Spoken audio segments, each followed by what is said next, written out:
We are going to start with the New Orleans Saints. The Saints will crank up training camp tomorrow over in Metairie. And look, I think for me, as I was considering what angle to take with the Saints today, I just wanted to take it as big a picture as I possibly could. You read some previews, you understand what's coming back, what they've added, what question marks there are, and the Saints for so long their identity was so obvious. It was Sean Payton and Drew Brees. And some of the parts around on offense and defense moved, but that was the backbone. And last year, you played without Brees, and now you'll move forward without both. So is this a new era? A lot of the parts feel the same as they did last year, but clearly, you had rotating door at quarterback after Winston went down. Simeon and Book, just a disaster at times.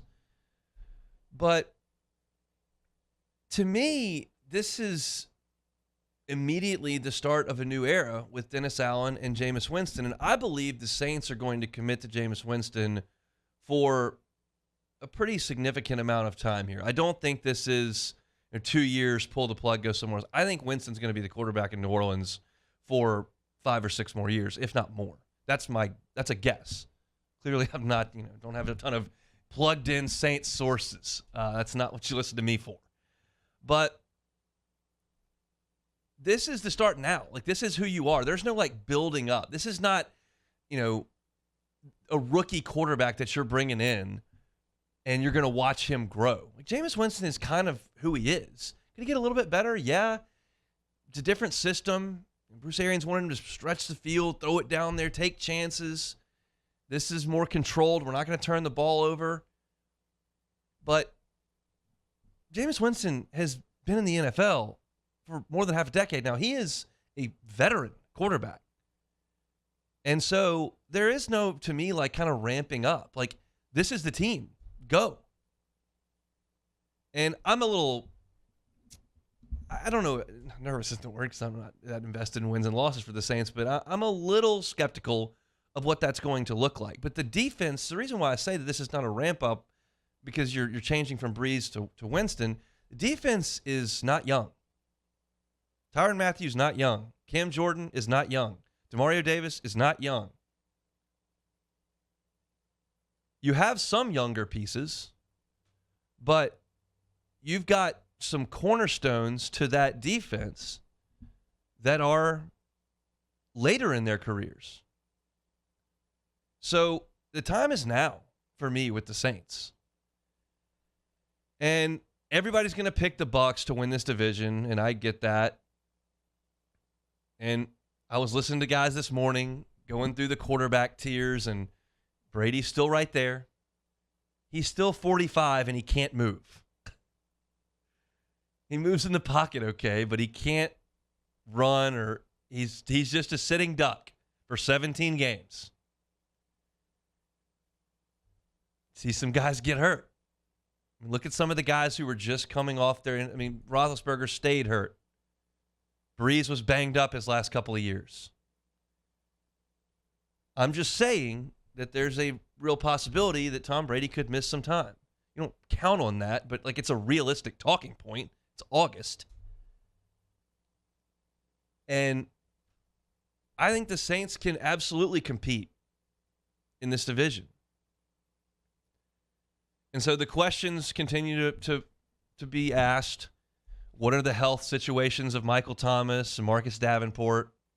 Those will be answered pretty early. What does Jameis Winston look like out there? That'll be answered pretty early. And how dynamic can this Saints offense be with a whole new cast of characters at wide receiver? Last year was a tough watch. It was awful. When Winston went down, Thomas hadn't been out there. And you're looking out there and it's like, man, Marquez Callaway, okay. Deontay Hardy, yeah, he's fast, but is that the guy you want to focus your offense around? How much do you believe in Traquan Smith? Never really showed anything. It was a tough watch. Then you throw Ian Book out there Was it Monday night? I was in the hospital. It was Monday night. Myers was hours old. That was a bad offense. It was just bad. But there was reason for that. I think it finally pushed Sean Payton out the door. I've seen enough. But there's reason to believe that this one could be a lot better. Just a faction of like, how good can Jameis be? You know that Jarvis Landry is going to be a productive piece. Yeah, he's 30. He's not a speed guy. He's just going to work the middle of the field. He's just a dog. Jarvis has been an absolute dog since the day I laid eyes on him as a freshman at LSU. The intensity's always there. The toughness is always there. The effort is always there. He's going to be fine. I think Chris Olave is going to be really, really good. No reason to believe that he wouldn't be. Thomas, I have questions about.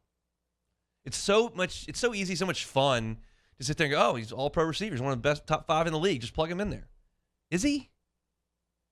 2 years out of the league, basically? Is he still a top 5 receiver? Or is he a guy who's not 22 anymore and has had surgeries and setbacks? I don't know. Do we find out in the preseason? Can you tell from practice? When's he going to be out there? My gut tells me to lean on the receiver side of things that Thomas is going to be a good player, really good player. Jarvis is going to be a really good player. Olave is going to be a really good player. Those guys, I feel like you can trust. There's certainly a spot for Deontay Hardy to make plays as well. Question is, and it'll be asked over and over and over and over again, what's at quarterback? The training wheels were nauseating to me last year on Winston.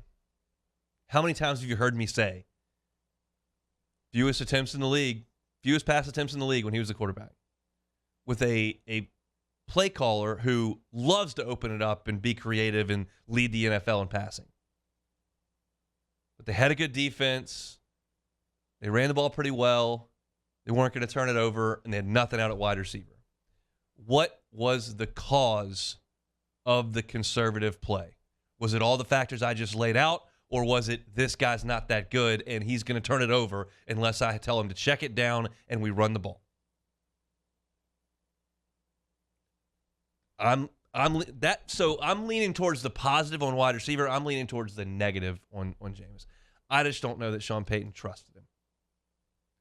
And last week we talked about some of the bad quarterback situations in this league. What the Jets have become, what the Panthers have become, what the Giants are mired in, what the Broncos have been going through pre-Wilson. You get into purgatory with these guys that can't play, and it's hard to find the next one. And if you listen to the guys in the morning, they spend an hour going through quarterback tiers, and Jameis for that tier, he was in the third tier, at the bottom end of the third tier. You had the elite guys, and you had that second tier, third tier, and then you get towards the disasters at 4 and 5. And Jameis is a third tier guy. Like, he's very capable of going out there against the Falcons or against the Texans or against whoever and throwing for 381 and 4 touchdowns. Like, that's in the bag of tricks. But you've also got the 4 interception game, and 2 of them got returned for touchdowns, and you lost by 20. You all know this. Like, this is not like some breaking news. But the point of this segment, as I intro it, is this is no like figure it out Dennis Allen, figure it out Jameis Winston. Like, we got a runway of 3 or 4 years. No, like, this roster's ready to win games. They're ready to compete for the division. And I don't think the NFC's that good. I don't trust anybody in the East. I don't trust anybody outside of Lambeau Field in the North. Yeah, there are some teams that have won a lot of games out West, but the Seahawks just quit, and do you really trust the Cardinals? Rams are good. But the NFC is vulnerable, and the Saints should be in the mix there. And that should be the expectation when they take the field tomorrow. It should not be, well, we'll see. It might take a couple years. No. Cam Jordan didn't have a couple years. Tyrann Mathieu may not have a couple years. You got to pay these guys that are stars. You got to afford Ramczyk and Kamara, Lattimore, Davis. So for me, let's roll. Time to go. Thanks so much for watching Hunt Hill on YouTube. Now do us a favor. Hit the red subscribe button below and throw us a like. We'll see you next time.